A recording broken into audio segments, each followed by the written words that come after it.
Donc, bonjour à tous, bienvenue dans ce webinaire. On a prévu donc cet après-midi un format avec donc 45 minutes avec nos invités, suivi donc de 15 minutes de questions-réponses. Donc, comme je le précisais tout à l'heure, vous pouvez poser donc toutes vos questions au long de ce webinaire dans le petit encart prévu à cet effet. Donc, là, vous avez les deux petites bulles avec Q&R et donc, on tâchera d'y répondre à la fin donc, de la table ronde. Donc, demain, pour la 7e année consécutive, sera donc la journée nationale de lutte contre le gaspillage alimentaire. Et à cette occasion, donc avec Matt Bourja, on a voulu organiser cette table ronde afin de faire un état des lieux sur ce qui se passe dans la restauration collective pour réduire le gaspillage, car on en est tous convaincus. La lutte anti-gaspi est un moteur d'innovation. Donc, rappelons quelques chiffres. De manière globale, dans la restauration collective, 17% des quantités qui sont préparées sont perdues.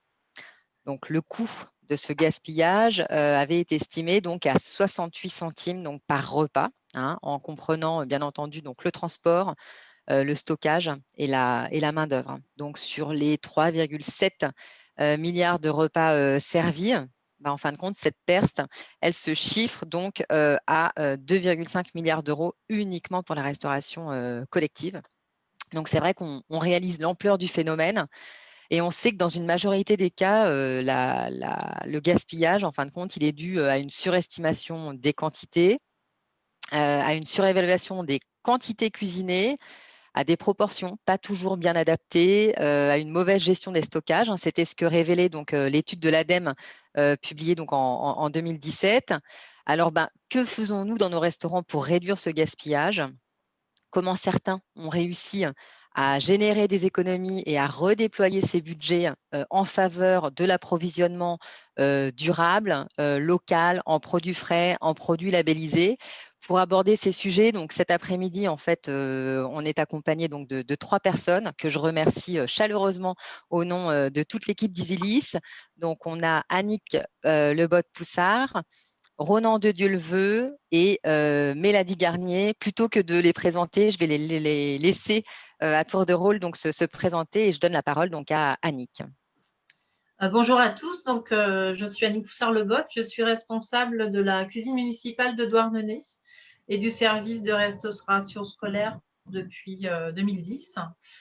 Cuisine municipale où sont préparés 650 repas par jour, des services sur 7 satellites dans une dizaine de restaurants scolaires, en liaison chaude, quasiment 100% de la production est maison, en mettant l'accent sur les achats de produits bruts et locaux. Voilà, au niveau de la présentation. Au niveau du micro, ça va, Ariane? Oui, c'est parfait, c'est parfait. Oui, merci Annick. On va laisser la parole à Ronan. Eh bien, bonjour à tous. Donc, je suis Ronan de Dieu le veut. Je m'occupe des relations extérieures dans une société de restauration collective qui s'appelle 1001 Repas, dont le siège est à Lyon. 1001 Repas, c'est une société qui a plus de 20 ans maintenant, qui est installée sur le Grand Est, la grande banane Est du pays et Île-de-France. 160 sites, 160 restaurants gérés sur ce territoire, à peu près 850 personnes. Et la segmentation de marché, c'est à peu près 65% dans le domaine scolaire, une trentaine de pourcents dans le domaine de l'entreprise et de l'administration, et le reste en médico-social. Merci Ronan. Mélanie, un petit Vous mot m'entendez bien aussi? vous? Tout va bien. Oui, c'est parfait Ronan, merci. Oui, bonjour. Donc, je m'appelle Mélanie Garnier. Je fais partie du bureau d'études Verdicité depuis 16 ans. Je suis la responsable de l'agence de Lyon. Donc, Verdicité, on existe depuis 1998 et on est spécialisé sur le conseil en gestion des déchets. On a 3 agences, une à Lyon, une à Bordeaux et une à Montreuil. Alors, on accompagne les collectivités locales plutôt, mais on peut faire des accompagnements aussi au niveau d'établissements, sur tout ce qui concerne les déchets. Alors, on est rentré dans le gaspillage alimentaire, pas forcément parce qu'on vient du monde de la cuisine, mais plutôt parce qu'on vient des déchets et parce qu'on a accompagné des collectivités sur la mise en place des programmes locaux de prévention des déchets suite au Grenelle 2. Donc, ça fait 10-12 ans qu'on travaille sur cette thématique. Et à ce jour, on a dû, maintenant, je pense, accompagner plus de 250 établissements, mais on a arrêté un peu de faire le compte précis. Voilà. Ok. Merci, merci à tous d'être avec nous cet après-midi. Alors justement, est-ce que vous pourriez nous faire part, chacun votre tour, en fin de compte, des différentes démarches que vous avez entreprises, donc voilà, soit au sein de votre établissement ou bien chez vos clients, Ronan. Donc on va peut-être démarrer avec Annick, vous qui êtes en gestion donc direct. Qu'est-ce que vous avez mis en place en fin de compte pour tenter de réduire le gaspillage alimentaire dans vos restaurants? Alors, on a engagé une réflexion à partir de 2015 sur le gaspillage alimentaire. Un diagnostic qui a été mis en attente pendant quasiment 2 ans parce qu'en fait, on ne maîtrisait pas nos effectifs. C'est-à-dire que chaque enfant pouvait venir déjeuner à la restauration le midi sans pour autant s'inscrire.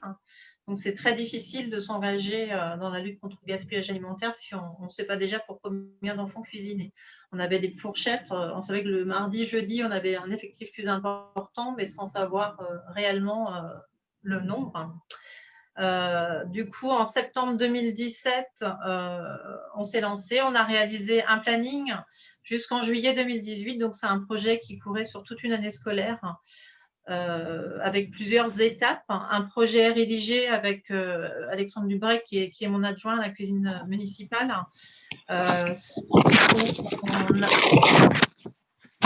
Ronan, si vous pouvez couper votre micro, s'il vous plaît. Donc, un projet où on retrouvait une planification de tout ce qu'on allait faire pendant des mois. Donc, planification de réunions d'information avec le personnel des restaurants scolaires, l'explication du projet, la distribution du matériel comme les seaux, les balances, les tableaux de saisie pour les peser, l'explication de ces tableaux également, des réunions avec les référents de site et de tout le personnel en fait qui intervenait sur le temps de la pause déjeuner. On a communiqué sur les dates de pesée, les dates des résultats, l'information qu'on donnerait aux enfants. Enfin, voilà. On a expliqué le projet entier. Le diagnostic a commencé en novembre 2017. Pendant 2 semaines, on a pesé tous les jours ce qui était produit en cuisine municipale et tout ce qui restait en fait dans les restaurants scolaires après le menu. On a préparé une trame de menu avec des repas, des recettes qu'on souhaitait peser, sur lesquelles on avait des doutes. Du coup, donc des pesées en cuisine, des pesées dans les restaurants. Donc, on a pesé les restes assiettes. Ce que nous, on appelle les restes assiettes, c'est tout ce qui transite par l'assiette des enfants. Les restes plats, c'est tout ce qui est produit, mais qui n'est pas servi, qui ne transite pas par l'assiette des enfants. On a accompagné les adultes pendant les 2 premiers jours sur ces pesées tous les jours. Et les résultats du diagnostic ont donné 43 grammes de restes assiettes et 62 grammes de restes non servis. Ça nous faisait 107 grammes donc par assiette. Et surtout, une information assez capitale, c'est que le gaspillage était plus ciblé au niveau de la cuisine, donc au niveau de la production. C'est-à-dire que tout ce qui transitait par l'assiette des enfants était globalement mangé. Mais en fait, on avait un souci de surproduction, en fait. Donc, c'était une situation assez confortable parce qu'on pensait avoir à mener des actions dans tous les restaurants scolaires et à la cuisine centrale. Donc, voilà, ça nous réduisait un petit peu la tâche. Donc, l'objectif, c'était de diminuer, bien évidemment, ce surplus de production. Donc, des actions ont été mises en place au niveau de la cuisine. La plus importante, à mon avis, les préinscriptions à la restauration scolaire. C'est-à-dire que depuis 2017, les enfants sont obligés de s'inscrire pour pouvoir déjeuner à la restauration. On a fait également un sondage auprès des enfants, auprès des convives, pour savoir un petit peu ce qu'on appelait les Annick, on tops vous et a les perdu, flops. j'ai l'impression. Vous m'entendez? Oui? C'est bon, Ariane? Non, je n'entends plus Ariane. Mélanie, vous m'entendez pendant aussi? Oui, on vous entend. Je pense que c'est Ariane qu'on a perdu. Nous avons perdu notre animatrice. Je continue dans ce cas. Oui. Je continue ou j'attends? On continue, elle est de retour là, je crois. Voilà. Oui, pardon, j'ai eu un problème de Oui. connexion Internet, je suis navrée, excusez-moi. Pas de souci, je continue. Donc, on a sondé le personnel et les enfants sur ce qu'on appelait les tops et les flops au niveau des recettes. Donc, pour les flops, ce qui ne fonctionnait pas, donc c'est des choses qu'on a améliorées ou c'est des recettes qu'on a, voilà, on a changé des sauces, on a changé notre manière de faire. On a également changé nos pratiques d'achat depuis 2010 déjà, des achats de viande en direct de chez le producteur. On a mis l'accent sur le développement de l'achat local et ou bio, en respectant les saisons, en achetant des produits qui ont du goût, des produits de bonne qualité. On a créé de nouvelles recettes avec des produits que les enfants aiment, à coût un petit peu moins important. Les légumes cuisinés, eh bien, on les a mis dans des gratins. On les a accompagnés, voilà, quand on fait du riz, on va mettre des petits carrés de carottes avec ou des petits carrés de courgettes. On a un petit peu adapté la manière de cuisiner. Il y a vraiment eu un changement de pratique en cuisine, en fait. Pour les fruits, c'est pareil. Souvent, quand on servait des oranges entières, il y a la moitié qui passait à la poubelle. Donc, on s'est dit, voilà, on peut aussi les éplucher, les couper. On a du monde en cuisine pour ça. Les poires, les pommes, au lieu de les mettre systématiquement en dessert, on peut aussi les mettre dans les entrées. Et voilà, attention à servir des fruits mûrs, parce que on peut servir un kiwi, s'il est dur comme la table, il ne sera pas mangé. Donc, c'est vrai qu'il faut avoir aussi cette relation avec les fournisseurs en leur demandant vraiment de nous amener des fruits mûrs pour être dégustés. Et voilà, on a procédé aussi à l'acquisition d'un logiciel de restauration, notamment EasyList, qui nous permet aujourd'hui de préparer la production au plus juste. On a saisi des fiches de recettes, on a rentré les grammages par rapport à l'âge des convives, on a aussi complètement travaillé différemment. On a donc diminué les quantités qu'on a produites. On pèse tous les jours, on a des grammages précis pour les maternelles, pour les primaires, pour les adultes, chose qu'on n'avait pas forcément avant. On s'est trompé certaines fois, on a le droit de se tromper aussi, on a fait quelques erreurs à certains moments. On s'est rendu compte que les grammages du GMERCN étaient beaucoup trop conséquents pour l'âge des enfants. Quand on voyait ce qu'on devait servir à un enfant de 3 ans, même moi, je ne sais pas si je suis capable de manger ça. Donc, on a revu un petit peu à notre sauce les quantités pour un enfant de maternelle, un enfant de primaire et un adulte. On a aussi créé une fiche navette qui part tous les jours dans les restaurants satellites, qui accompagne les plats. Et c'est un document qui revient toutes les après-midi. Sur ce document, on trouve, est-ce que les repas ont été mangés? Oui, non. Sinon, est-ce que c'était trop sucré, trop salé, trop épicé, trop cuit? Les quantités étaient-elles bonnes? Si oui, c'est super. S'il y en avait trop, combien? Est-ce qu'il y avait un plat, 2 plats en trop? Et c'est une fiche qui est consultée toutes les après-midi par l'équipe de cuisine. Et c'est un outil qui est d'une simplicité c'est vraiment très, très simple d'utilisation. Et c'est un outil d'information qui est très, très chouette. Donc voilà, et j'ai aussi la chance. Vous avez travaillé. Oui, j'ai aussi la chance en production d'avoir les agents qui sont en production qui vont dans les cantines servir les repas tous les jours.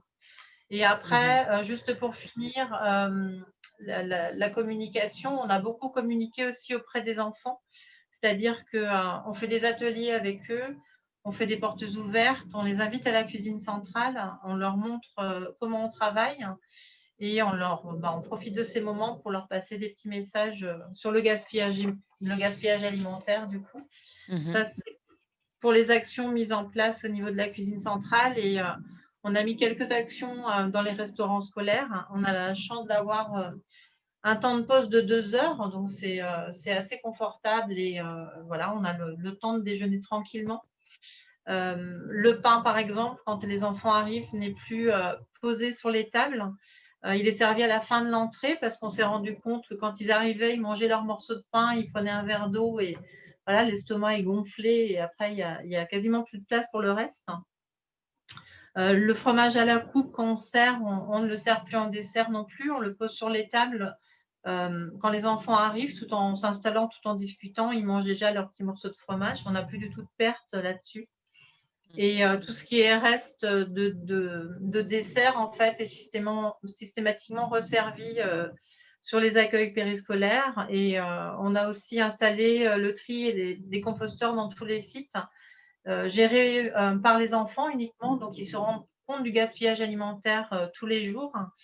Et des choses très importantes aussi, c'est que l'ensemble du personnel qui intervient sur le temps de midi, donc presque 70 agents, ils sont tous passés, ils ont tous suivi une formation sur le déroulé du temps de repas, voilà, qui a permis à tout le monde d'entendre le même discours et voilà, de se dire que le temps de midi, on le consacre à l'enfant. La vaisselle, on peut la faire l'après-midi. Toutes ces petites choses voilà, de nettoyage peut être fait quand les enfants ont quitté le restaurant. Et on a mis l'accent, pour finir, sur la rénovation des restaurants scolaires. Depuis 2010, voilà, on a repeint les murs, on a mis de la vaisselle de couleur et on s'est rendu compte que quand l'environnement est assez propice, le repas se passe voilà, pour le mieux et les enfants mangent mieux également. Ouais. Donc, en fait, on voit bien que là, en fin de compte, vous avez agi vraiment de manière très transversale en incluant, en fin de compte, toutes les personnes qui touchaient de près ou de loin, en fin de compte, à la restauration, que ce soit au niveau des inscriptions, au niveau du personnel en production, au niveau du personnel qui accompagne, en fin de compte, les enfants lors du temps du déjeuner, les parents par rapport aux inscriptions. Donc, vraiment une thématique très globale. Merci Annick. On a quelques questions pour vous qu'on traitera à la fin, mais qu'on a bien mentionné. J'aimerais donner la parole à Ronan, qui a aussi, par rapport donc à Mille et un repas, qui a vraiment aussi innové avec la démarche Zéro Gaspille. Ronan, est-ce que vous pouvez nous en dire davantage? Alors, je crois que vous avez votre micro d'activé, Ronan.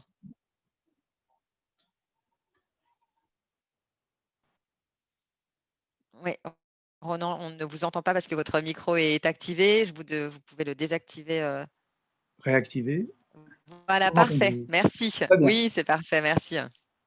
Alors, effectivement, donc, nous avons créé il y a quelques années une démarche qui s'appelle la démarche Zéro Gaspille. Notre initiative, en fait, est étroitement liée à l'engagement de notre président Jean-Frédéric Joliet, qui, depuis l'origine, en fait, lui-même qui est engagé d'ailleurs dans des associations caritatives au niveau du conseil d'administration, etc., a toujours été choqué par le gaspillage alimentaire qu'on retrouvait dans nos établissements. C'est vrai que nous avons eu, à l'occasion de l'année européenne de lutte contre le gaspillage alimentaire, un certain nombre d'indicateurs, des chiffres qui nous ont été donnés. Il y a plusieurs années, donc il y a près d'une quinzaine d'années, nous avions nous-mêmes pesé également. D'ailleurs, ces chiffres étaient absolument quasiment identiques, puisqu'on était à peu près à 150 grammes de déchets alimentaires. Et c'est vrai qu'on a recherché la cause pendant très longtemps. On a commencé en fait à sensibiliser les enfants. On s'est rendu compte aussi, et c'était une bonne nouvelle, que quand on leur disait pas quelque chose, ils ne pouvaient pas l'imaginer. Donc le fait de leur dire qu'il ne fallait pas gaspiller la nourriture, bien évidemment, ça les sensibilisait. Donc ça nous permettait de réduire le gaspillage de cette manière-là. Mais ce n'était pas suffisant parce que en quelques années, on réduisait simplement de moitié le gaspillage alimentaire. Et je me souviens, parce que je faisais partie de l'entreprise à l'époque, c'est un de nos responsables de région qui a, en regardant un service, qui a en fait percuté sur le fait qu'une des principales causes du gaspillage alimentaire était la ligne de self linéaire. Évidemment, tout le monde a fait l'expérience. Quand on arrive dans une ligne de self, les portions sont déjà préparées. Le service se fait un petit peu en avance, donc vous avez des assiettes qui sont déjà préparées par le chef et son équipe, et sans tenir compte de la morphologie de l'enfant, son sentiment de faim, etc. Ce qui est d'ailleurs la même chose pour les adultes. Donc, grâce à l'accord et à la confiance de nos clients, on a pu restructurer la salle de restaurant en supprimant la ligne de self et en mettant, à l'époque, je vous rappelle que c'était une dizaine d'années, 12 ans, des pôles de distribution qui nous ont permis de mettre en place des saladiers, etc., pour faire en sorte que les enfants se servent eux-mêmes. Donc, quelque part, on a mis en place dimension self-service dans les restaurants et pour faire en sorte de les responsabiliser également, tout en leur laissant, j'insiste bien, une parfaite liberté. Mais il fallait aussi leur expliquer que ce n'était pas simplement un nouveau mode de distribution, mais c'était aussi un outil principal dont ils venaient acteurs, en fait. Ils devenaient acteurs pour réduire les gaspillages alimentaires. Et il a fallu donc mettre en place tout un système assez pédagogique, en fait, reposant sur le passage dans les classes, notamment, pour leur expliquer qu'il fallait plutôt prendre des petites quantités, que le fait de se servir de manière trop importante dans leur assiette ou sur leur plateau, bien, ça pose un problème, puisque tout le monde le sait, on jette à peu près un peu plus d'un tiers en fait, de ce qu'on a sur son plateau, dans son assiette.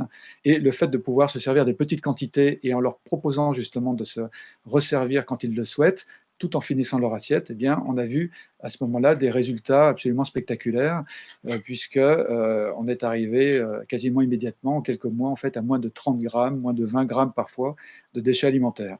Alors c'est vrai qu'on a en plus ponctué ça d'un certain nombre de petites techniques, notamment la suppression d'une assiette sur les deux, etc., qui permettaient justement de terminer l'assiette d'entrée avant de se servir en plat chaud.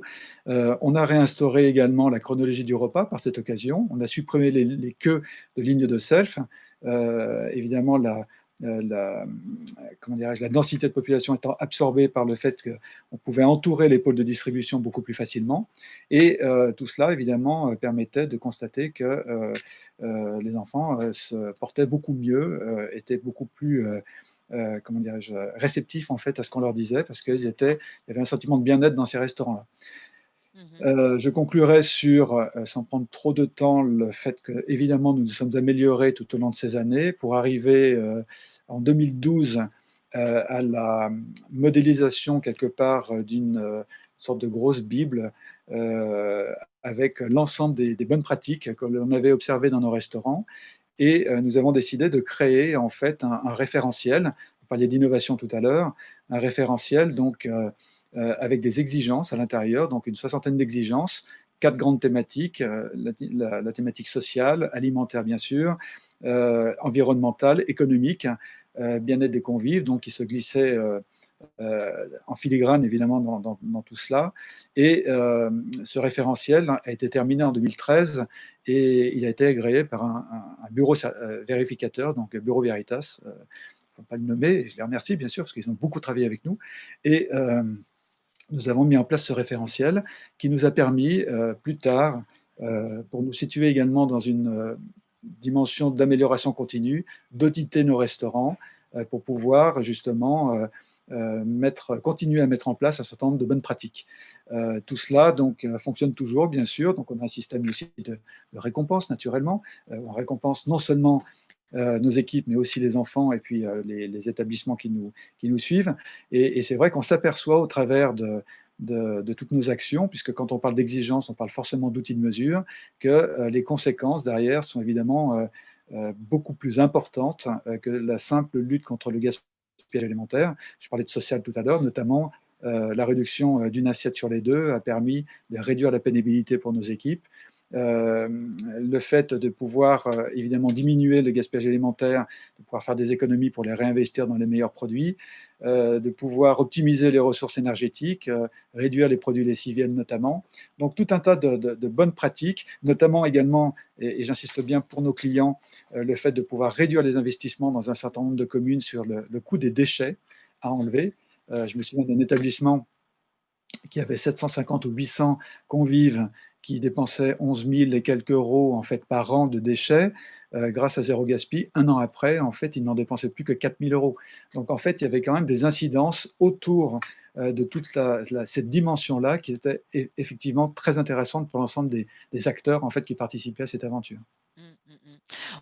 On a une question qui revient là régulièrement. Voilà, on nous dit bah oui, là les actions en effet elles sont mises en place dans nos restaurants, mais comment faire perdurer la dynamique? On a Christophe Desmeyer qui nous dit bah oui, alors notamment là dans cette période de pandémie, comment fait-on pour finalement continuer à faire tout ça alors qu'on nous demande de limiter les déplacements au sein de l'espace de restauration, par exemple. Vous, Ronan, justement, par rapport à cette démarche avec ces selfs, etc., aujourd'hui, comment faites-vous?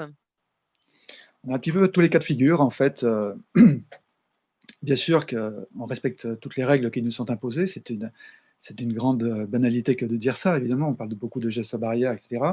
Mais on a des chefs d'établissement qui sont assez rares, finalement, qui veulent un petit peu remettre en cause cette démarche en fait de zéro gaspille pour éviter effectivement à la fois les déplacements, mais aussi le fait de pouvoir euh, se passer par exemple les couverts de service ou ce genre de choses.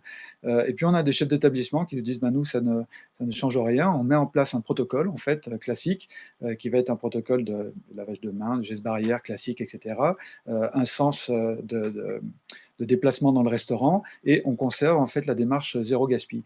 Il se trouve qu'aujourd'hui, on a 60 restaurants, 60%, pardon, un peu plus de 60% des restaurants zéro gaspille, puisqu'on en a 73, très exactement, sur les 160 gérés. Depuis la rentrée scolaire, on n'a eu absolument aucun cas dans nos restaurants en fait détecté. Donc voilà, c'est vrai qu'il y en a qui sont peut-être un petit peu plus prudents ou peut-être trop prudents par rapport à cela, même s'il est extrêmement important évidemment de respecter tous les gestes qui nous sont imposés d'une certaine manière, mais je crois que ça ne doit pas remettre en cause, certains disent qu'il faut continuer à vivre aussi, mais ça ne doit pas remettre en cause un certain nombre de fondamentaux. Il y a une législation qui se profile, il y a des obligations qui se profilent, 2025, hein, vous le savez, réduction de 50% en fait, du gaspillage alimentaire. Et c'est vrai que bon, ben, y a tout un travail qui continue à être, qui doit être effectif dans sa continuité. Bien Tout en sûr. respectant évidemment des règles très précises. Nous avons eu des systèmes de formation auprès de nos équipes. Évidemment, on ne fait pas n'importe quoi. On a des protocoles qui sont tout à fait bien identifiés et mis en place dans l'ensemble de nos restaurants. Merci Ronan. Mélanie, moi j'aimerais bien avoir votre vision, parce que donc là on a Annick donc nous a fait part de elle, ce qu'elle avait mis en place donc dans sa commune qui fonctionne donc avec une unité centrale de production et des sites livrés. Ronan donc qui est en société de restauration collective, donc c'est encore une autre dynamique, d'autres problématiques. Vous, Mélanie, aujourd'hui justement, vous qui avez accompagné beaucoup de restaurants collectifs en gestion directe et également en gestion concédée, aujourd'hui justement vous, quel est le bilan que vous dressez justement des démarches qui sont entreprises en fin de compte? Vis-à-vis de la différence entre gestion Oui, directe et gestion oui, déléguée? oui, oui. En fin de compte, est-ce que les démarches entreprises peuvent être les mêmes? Quelles sont en fin de compte quelles sont, oui, peut-être les problématiques qui peuvent différer en fin de compte, ou est-ce que Alors, finalement c'est la même chose? alors nous avions fait une étude pour le compte de l'ADEME sur le gaspillage en restauration collective. On avait montré que sur l'échantillon qu'on avait, il n'y avait pas de différence de gaspillage alimentaire entre les gestions en régie et les gestions déléguées. Après, quand on accompagne les établissements, ça dépend. Ça dépend énormément du titulaire du marché. Il y en a qui ne montrent pas trop de bonne volonté sur les actions de réduction du gaspillage alimentaire qu'on peut mettre en place, et d'autres qui sont extrêmement moteurs. Voilà. Certains peuvent s'arc-bouter sur le cahier des charges qui ne prévoit pas de tests de réduction des grammages ou de tests de passage de 5 à 4 composantes, par exemple, ou de changement dans les modalités de commande du nombre de portions. Donc là, on remet au prochain marché certaines actions de gaspillage, de lutte contre le gaspillage alimentaire. Voilà, c'est plus facile, c'est un peu plus facile en gestion en régie d'avancer parce qu'on ne dépend pas d'un marché. Voilà, c'est ça. Mais après, il y a une conscience de toute façon vis-à-vis du gaspillage alimentaire, que ça soit de la gestion en régie ou de la gestion déléguée. Alors, je crois que vous aussi, vous innovez beaucoup, vous, Verdicité, dans l'accompagnement que vous faites pour la lutte au gaspillage alimentaire. Vous impliquez aussi beaucoup les équipes et toutes les parties prenantes. Vous pouvez peut-être nous en dire un petit peu plus sur vous, les méthodologies qui sont, je pense, maintenant aujourd'hui testées et éprouvées dans les restaurants que vous avez pu accompagner? Oui, alors je ne sais pas si on innove vraiment, hein, parce que je vois que Annick, finalement, elle fait le même constat. Il faut qu'on implique tout le monde dans les groupes de travail pour que ça avance vraiment. En tout cas, nous, ce qu'on a vu, c'est qu'en effet, il est vraiment nécessaire de monter des groupes de travail qui font appel à toutes les parties prenantes pour que le projet avance au mieux.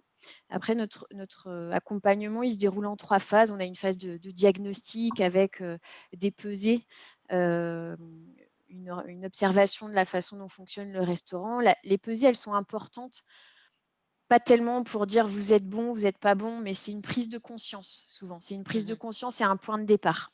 Voilà, ça permet de se donner des objectifs. Et ensuite, pour nous, le plus important, c'est de monter un groupe de travail parce que nous, on accompagne les établissements sur 1 an et demi. Mais après, il faut que la dynamique perdure. Ah oui. Donc, il faut qu'ils soient autonomes. Notre but, c'est qu'ils deviennent autonomes dans la démarche. Et ce qu'on fait en parallèle, surtout quand la demande vient d'une collectivité locale, c'est qu'on crée un réseau de référents. C'est-à-dire que chaque établissement des communes va nommer un référent et on les réunit régulièrement pour évoquer les solutions trouvées à certains blocages, pour que certains partagent leur retour d'expérience, pour éventuellement échanger sur des thématiques particulières du type comment écrire des clauses anti-gaspillage dans un cahier des charges, comment sensibiliser les convives. Voilà, on a des temps de travail en commun et l'idée, c'est qu'ensuite, ça soit la collectivité qui prenne le relais sur l'animation de ce réseau de référents. Voilà, nous, on est là pour impulser la démarche, mettre en place les outils qui permettent de la pérenniser et ensuite, on laisse la démarche continuer. Ouais, il faut que ça perdure, Mmh. c'est sûr. Alors, on a parlé donc de tout ce qui avait pu être entrepris. Alors, l'heure tourne. Je vais vous demander à chacun d'être concis. On sait que la conduite du changement, c'est pas toujours facile. Justement, quelles ont été les difficultés que vous avez pu rencontrer, Annick, par exemple? Annick, je pense que votre micro est coupé. Désolée, c'est bon. De convaincre peut-être certains agents qui interviennent sur le temps de midi. Après, je pense que le gaspillage alimentaire, tout le monde en parle, il y a plus grand monde qui aime jeter. C'est aussi rentrer dans les mœurs, je dirais. On n'a pas rencontré vraiment beaucoup de difficultés. Je pense que Ah, tant mieux. la formation qu'on a mise en place a rassemblé aussi les agents. Voilà, c'est certaines personnes peut-être qui étaient plus réticentes que d'autres, mais c'est plus dans le changement de pratique. En fait, on a totalement changé notre manière de travailler. Ça a été sportif, hein, je ne vous cache pas, pendant 2 ans, ça a été compliqué, mais voilà, c'est peut-être parce que j'ai un peu de recul maintenant que je me dis, voilà, c'était compliqué, mais c'est pas insurmontable non plus, quoi. Bon, c'est bien, c'est positif. Donc, comme quoi tout est faisable. Vous, Ronan, est-ce que vous avez fait face à certaines difficultés ou est-ce qu'aujourd'hui, vous rencontrez toujours des difficultés? C'est vrai je crois qu'aujourd'hui, tous les restaurants sont équipés du label Zéro Gaspille. Est-ce qu'il y a des freins qu'il faut quand même lever? Comme le disait Annick, il y a toujours des gens qui sont peut-être moins chauds, moins partants, hein. Non, c'est vrai que les difficultés, on les a eues au départ. Il y a une sensibilisation, on en parlait tout à l'heure, depuis 2014, en fait, qui est extrêmement importante, Mmh. qui a fait prendre conscience de ce qui existait. Il y avait beaucoup de personnes qui n'avaient pas conscience, en fait, de ce gaspillage alimentaire. C'est vrai que dans les années 2010, entre 2010 et 2013, il y a une certaine réticence, il y avait une certaine réticence parce que c'est vrai que ça pouvait occasionner, des modifications, structurelles du restaurant, donc parfois des investissements financiers. Hem, je ne cache pas que parfois on a des difficultés à mettre, en place des pôles de distribution parce que ça tient à à la structure même du restaurant. Mm. Des restaurants qui ne sont pas tous rectangulaires, carrés, etc. Donc, parfois, c'est un petit peu plus compliqué. Donc, je dirais qu'aujourd'hui, en fait, on n'a plus aucune difficulté, pardon. Je dirais même qu'on a des clients qui nous recrutent, qui viennent nous voir justement pour mettre en place en fait cette démarche zéro gaspille chez eux. Et on a même aussi des collectivités qui nous demandent d'intervenir en assistance technique pour mettre en place en fait cette démarche-là, pour accompagner leurs agents. Et ce qui est extraordinaire, c'est que tout le monde voit son intérêt, surtout pour les cuisinants, qui se retrouvent in fine, on le disait tout à l'heure, avec des bons produits, des produits frais, des produits locaux, des produits bio, en plus grande quantité, grâce aux économies réalisées, et tout le monde voit son intérêt. Donc, quelque part, ces collectivités nous appellent, et on se rend compte aussi qu'avec des salariés de ces collectivités, des agents de ces collectivités qui ne sont pas nos salariés, nos collaborateurs, on obtient les mêmes résultats. Donc finalement, je crois que tout le monde en fait a pris conscience de l'obligation et de la nécessité aussi de pouvoir réduire ce gaspillage alimentaire, parce que tout le monde en tire des bénéfices. Mhm. Alors justement, on a aussi une question, hein, je me permets de la prendre là. On nous pose la question, oui, quel est l'impact en fin de compte des différentes démarches entreprises, en fin de compte au niveau du prix de prix de revient du repas. Et donc, ça nous fait une bonne transition aussi sur la troisième question. OK, en fin de compte, concrètement, donc voilà, quels sont les impacts au niveau du coût de revient du repas, et puis quels sont les impacts aussi au niveau finalement de la baisse du gaspillage, et donc de la baisse des coûts, hein, associés. Donc, Alors, moi, je veux bien vous répondre. En fait, on va être concis. C'est vrai qu'il est 2h moins 20. Après, j'aimerais qu'on puisse prendre les autres questions, mais allez-y, Annick. On a repris la même trame de menu qu'en 2017. Et en 2019, on a refait les mêmes pesées. Donc, après 2 ans de travail. Et en fait, on a réduit le gaspillage alimentaire de 107 grammes assiette à 59. Donc, on a quasiment divisé par 2 de moitié. quasiment. Donc, c'est vrai que ça a été des résultats extrêmement bluffants et récompensants, surtout parce que voilà, 2 années difficiles, c'est agréable. Et au niveau du budget, en fait, on a une économie de 38 000 euros sur quasiment 3-4 ans. En fait, on est passé aussi d'un coût matière de 2,02 à 1,73. On a 38 000 euros d'économie au niveau du budget, et tout en continuant à développer en fait l'achat de produits bio et locaux. Donc c'est vrai que c'est vraiment possible. D'accord. Ce projet, il est mené jusqu'à terme en fait. Ronan, vous, Écoutez, dans les établissements, oui, alors, vous savez qu'il est toujours très... vous l'aviez indiqué par rapport au coût de collecte, de traitement des déchets. Par rapport à ça, mais c'est vrai qu'il est toujours très compliqué en fait En d'avoir termes un... on avait une question sur justement par rapport à la... Je ne sais pas si vous voyez tous, mais j'ai un document du SNRC, qui est le syndicat de la restauration Non. collective, qui laisse apparaître qu'un menu moyen, que ce soit entreprise ou scolaire, est à peu près 4,80, tout confondu, hein, c'est-à-dire par alimentaire, comment dirais-je, frais de personnel, etc. Donc si vous enlevez un peu plus de 30% en fait de la part alimentaire, vous avez environ 1,44 pardon, de part alimentaire sur ces 4,80. Donc en fait, si vous supprimez quasiment 70% en fait de gaspillage alimentaire, vous multipliez par un 500 couverts traditionnels, vous voyez ce que ça peut occasionner en termes de résultats.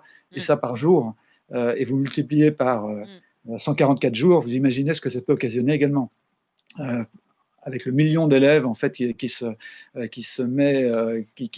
profitent en fait de la restauration collective. Donc on est sur des sommets qui sont absolument gigantesques. Je crois qu'on avait calculé sur à peu près 30 000 élèves par jour. Nous avions à peu près 600 tonnes en fait par an d'économie en fait de matières premières, approximativement. Ce qui paraît énorme. Ouais, et alors vous, avec vos clients, justement par rapport à cette baisse des coûts, si je puis dire, en fin de compte, avec vos clients, vous réinjectez ça dans des produits, labellisés, vous répercutez en fin de compte cette baisse de coûts à vos clients. Comment ça se traduit? Mais c'est ça. En fait, nous avons un engagement avec nos clients qui est d'augmenter à chaque fois la qualité. Donc, on l'augmente par les produits frais, les produits locaux, les produits de saison, par les produits bio également. Et c'est vrai que vous le savez, on a ces produits-là qui sont toujours un petit peu plus chers. Et donc, ça nous permet de réinjecter les économies réalisées dans ces produits.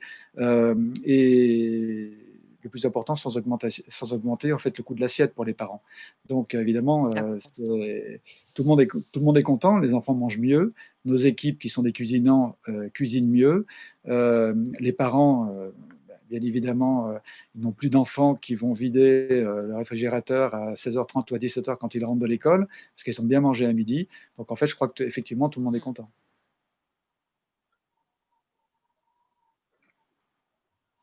Mélanie, qu'est-ce que vous avez pu constater aussi? Est-ce que c'est des baisses significatives? On peut attendre des baisses en fin de compte relativement rapidement ou non? C'est quand même des démarches qui quand même nécessitent un petit peu de temps pour, euh, pour voir les effets escomptés.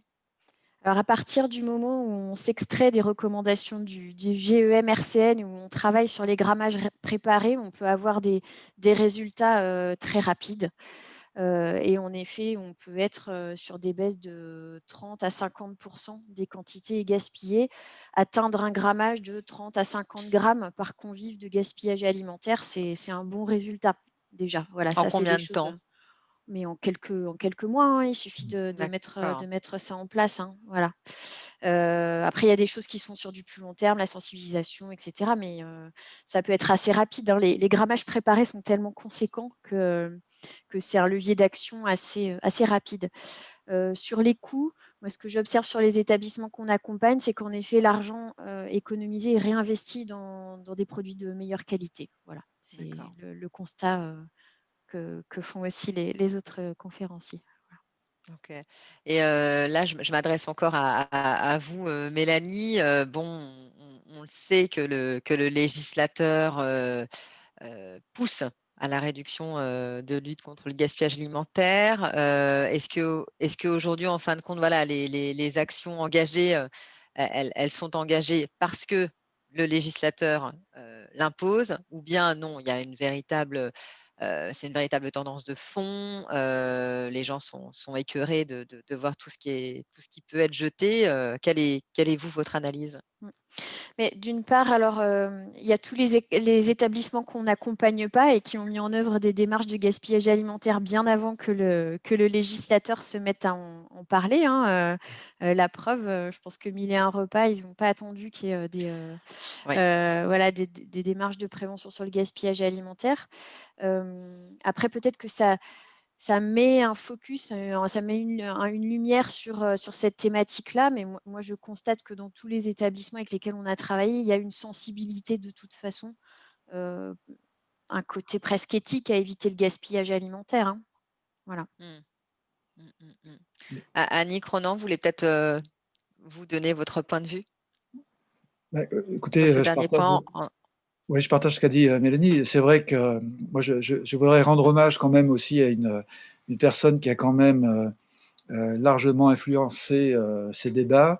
C'est Guillaume Garot. Quand il est arrivé, en fait, il a pris Oui. son ministère en 2012-2013. Il a pris à bras le corps, en fait, il était ministre de l'agroalimentaire à l'époque, hein, je le rappelle, cette problématique.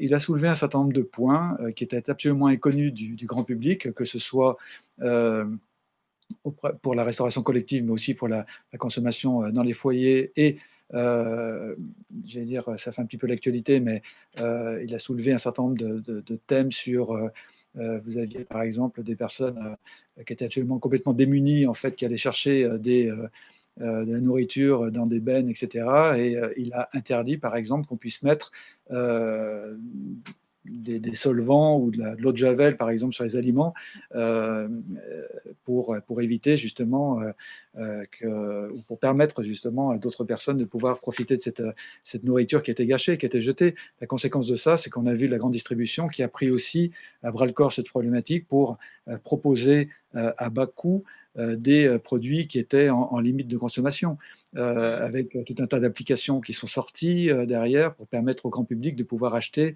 moins cher, avec des délais évidemment de 24 ou 48 heures. Mais tout Ouais. ça en fait, a été impulsé, a été généré par, par cette initiative en fait, qui a été lancée en 2012-2013. Et c'est vrai que la sensibilisation en fait, a vraiment s'est amplifiée depuis. Ça, c'est une certitude. Annick, un tout petit mot, on va essayer d'être concis de manière à pouvoir prendre les questions. Vous, votre analyse, Mon analyse, elle est très est-ce positive que c'est une tendance, de par les résultats et je ressens vraiment une fierté de la part des enfants et des adultes accompagnants d'avoir réduit le gaspillage alimentaire autant et de ne plus quasiment rien jeter en fait. Donc ça, c'est vraiment la réalité. Ok. Donc, tendance de fond, impulsée certes par le législateur, mais aujourd'hui, véritable tendance de fond, les gens sont quand même mobilisés et engagés, si je synthétise vos interventions. Il est 14h50, je voudrais qu'on puisse répondre à quelques questions. Je crains qu'on ne pourra pas tout y répondre. On a parlé donc avec Annick de cette problématique de la gestion des effectifs. Et en effet, on a comment gère-t-on le prévisionnel? Est-ce qu'on gère à l'avance? Est-ce qu'on gère avec les effectifs connus du matin même? Comment vous avez fait, vous, Annick, qui avez fait face à ces difficultés de comment on gère en ayant les effectifs quelquefois pas toujours. On ne gère quasiment pas, je pense en fait.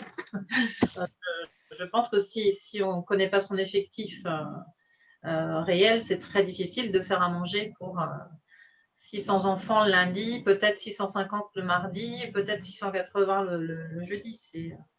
C'est quasiment impossible. Comme je vous disais, notre projet, on l'a mis entre parenthèses le temps que les inscriptions à la restauration scolaire soient mis en place, en fait. Pour moi, c'est la base. Je ne sais pas si Mélanie, Ronan, vous confirmerez, mais je pense que c'est la base de maîtriser l'effectif de départ. En fait. Oui, c'est en effet Ouais, un des leviers pour réduire le gaspillage alimentaire, d'avoir au moins 48 heures, 24 à 48 heures à l'avance, l'effectif, les inscriptions. Ouais. Après, on peut toujours se conserver quelques portions supplémentaires pour les enfants non inscrits qui seraient inscrits peut-être au dernier moment. Voilà, c'est ce qui se fait souvent. Mais, entre ceux qui ne viennent pas et ceux qui viennent en plus, on est souvent à l'équilibre aussi, en fait. Je compléterai effectivement ce qui a été dit par le fait qu'il faut qu'il y ait un travail aussi constant entre les équipes de restauration et les équipes de l'établissement, le chef d'établissement. C'est vrai qu'on ne peut pas se permettre de ne pas avoir d'informations aussi basiques que le fait qu'il y ait une classe, par exemple, qui parte en classe verte ou ce genre de choses. Donc, naturellement, il y a des échanges avec des outils qui sont mis en place, qu'ils soient des outils numériques ou papier, simples, pour nous permettre d'avoir effectivement les bonnes quantités. Il ne faut pas oublier qu'on a quand même un public captif et effectivement à quelques dizaines de personnes, de convives près. Lorsqu'on a 400 ou 500 ou 600 couverts, globalement, nos chefs ont une bonne expérience de ce qu'il faut faire. Oui. Donc il y a très peu de pertes aussi effectivement à ce niveau-là. Merci Ronan pour cette précision. On a également quelqu'un qui nous, je pense, qui réagissait à l'intervention d'Annick sur le fait de repenser aussi les recettes, d'innover dans ces recettes, peut-être de repenser la structure du repas. La question était, en fin de compte, est-ce que vous avez fait appel à un nutritionniste ou à un diététicien pour repenser vos menus? Non, en fait, on a vraiment tout fait en interne. On s'est vraiment inspiré de la vie des enfants, en fait. Si c'est pas bon, ils vous le disent. Ils ont au moins, voilà, ils ont vraiment cette honnêteté. Non, on s'est débrouillé tout seul, en fait. On a travaillé en interne sur ce qui fonctionnait, ce qui ne fonctionnait pas. Et si ça ne fonctionnait pas, pourquoi? Voilà. Ok. Il y a quelqu'un qui nous demande, est-ce que Ronan, vous pouvez nous redonner le nom du document que vous mentionniez tout à l'heure du CNRC, je crois. Absolument, je peux même vous le montrer, d'ailleurs je l'ai là, c'est un petit document qui a été édité par le CNRC, voilà, avec les chiffres clés de la restauration collective. Voilà, je pense que vous devez pouvoir le télécharger sur le site ou en faire la demande directement au CNRC. Il est assez complet en fait. Bon, les chiffres ils datent d'il y a 2 ans, mais enfin, il est assez intéressant. Voilà. Vous en Alors, ce avez un qu'on autre fera, c'est qu'on vous demandera le titre complet et puis on enverra le lien de téléchargement à Vous en avez un qui est très très bien aussi, c'est aux participants d'aujourd'hui. un petit ouvrage qui a été réalisé par le CNRC également sur les coulisses de la restauration collective, qui est très très bien fait. Donc je vous engage également à essayer de le trouver. Je crois qu'on peut le télécharger sur le site du CNRC, effectivement. Très intéressant. Ok, on enverra les liens. Merci Ronan. On a également quelqu'un qui nous pose la question comment on gère la surproduction en fin de compte lorsqu'on ne peut pas réutiliser en fin de compte ce qui a déjà été produit. Concrètement, est-ce qu'on fait des dons, avez-vous déjà fait des dons à des associations par exemple? Alors, en ce qui concerne la cuisine centrale de Douarnenez, non, on n'a jamais fait de don. Alors moi, je sais que ce sont des choses qui peuvent se faire sur certains produits. Les fruits, par exemple. Après, une barquette de cuisine satellite, par exemple, qui a été réchauffée, elle ne peut pas être donnée. De toute façon, il y a des problématiques réglementaires aussi qui limitent le don. Mais sur des produits sur lesquels il n'y a pas de problématique d'hygiène, ça peut se faire. Je sais qu'il y a des associations qui récupèrent parfois, en effet, des surplus de fruits. Voilà. D'accord. J'établirai une petite différence entre la production, ce qui est, comment dirais-je, dans la production, ce qui est mis à disposition du convive et ce qui reste au froid. C'est vrai que là aussi, ça passe par la formation des équipes. Le fait de préparer pour faire face peut-être à un petit peu plus de convives que prévu, un petit peu plus, mais de le laisser au froid, ce qui permet justement de pouvoir retransformer ces aliments, par exemple, pour le lendemain, et de faire d'une salade de carottes, des flancs de carottes, par exemple. Évidemment, tout ce qui est proposé aux convives, là, pour le coup, pour des questions d'hygiène, naturellement, tout cela est jeté. Mais on s'aperçoit aussi que, en tout cas chez nous, nos chefs sont aussi des chefs gérants. Ça veut dire qu'ils gèrent un centre de profit et ils font extrêmement attention justement à ce qu'ils produisent. Ils produisent au plus juste. Ou s'ils produisent un petit peu plus, comme j'ai dit tout à l'heure, en fait, ils le laissent au froid pour pouvoir, le cas échéant, le réutiliser le lendemain ou le surlendemain. Ouais. Côté, côté réglementation aussi, c'est vrai, le GMRCN, le mentionniez, Mélanie, c'est une recommandation, mais il est vrai Oui. qu'en fin de compte, aujourd'hui, il y a beaucoup de cahiers des charges qui l'imposent. Je pense que peut-être vous aussi, Ronan, vous le voyez. En fin de compte, comment on s'en affranchit? Alors, je ne sais pas de qui vient la question. Est-ce que c'est un prestataire de restauration collective ou est-ce que c'est une commune ou un établissement?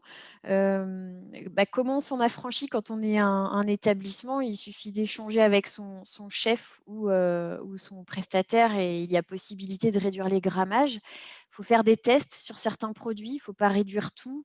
Il faut essayer.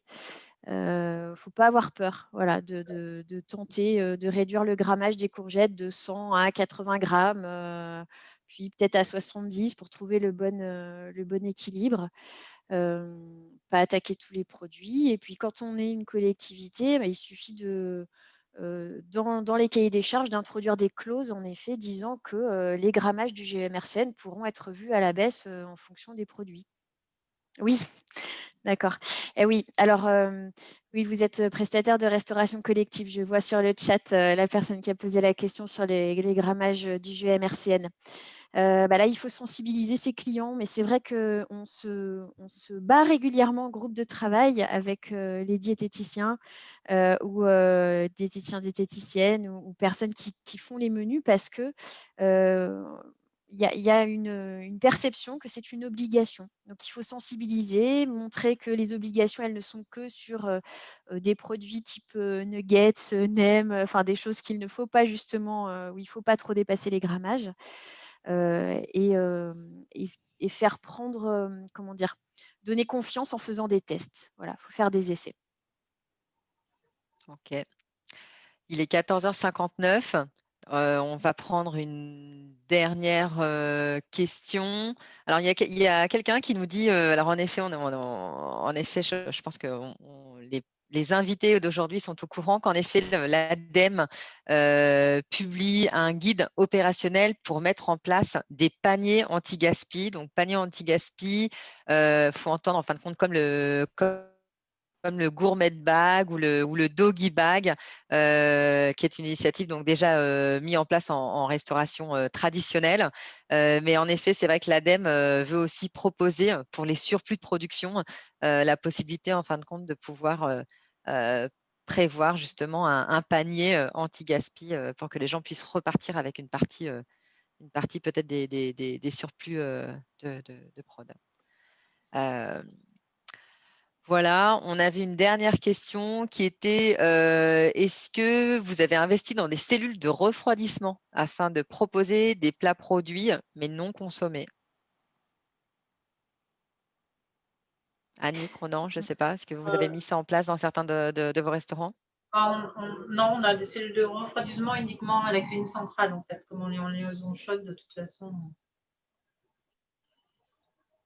C'est un petit peu comme nous, effectivement. On a des restaurants qui servent de cuisine centrale, puisque nous avons des petits restaurants satellites, notamment quand on gère par exemple un groupe scolaire. Vous avez des parties de l'établissement qui sont légèrement dissociées. Donc, c'est vrai que ça a nécessité parfois la mise en place de matériel.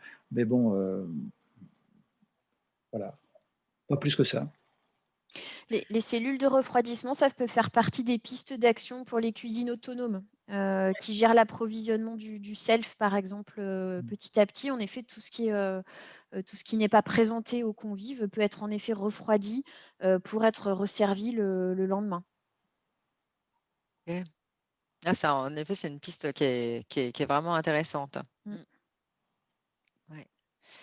Il est 15h02. Je pense qu'on pourrait encore passer des heures tous ensemble à discuter et à voir en effet ce qui est mis en place dans les différents restaurants. Mais bon, bah, malheureusement, on a tous également des engagements ailleurs. En tout cas, je voulais vous remercier, hein, Annick, Ronan et Mélanie, pour avoir participé cet après-midi et avoir fait de ce webinaire un succès. Je remercie aussi à vous tous qui nous avez suivis cet après-midi. On vous enverra le replay de ce webinaire. Et je profite là de cette petite conclusion pour vous informer que donc demain, nous lançons donc un challenge qui est baptisé donc le challenge Pèse ton déchet, qui est une opération portée donc par Isilis et ses partenaires, qui a pour objectif de soutenir les restaurants dans la mise en place d'une démarche de réduction des déchets et du gaspillage alimentaire.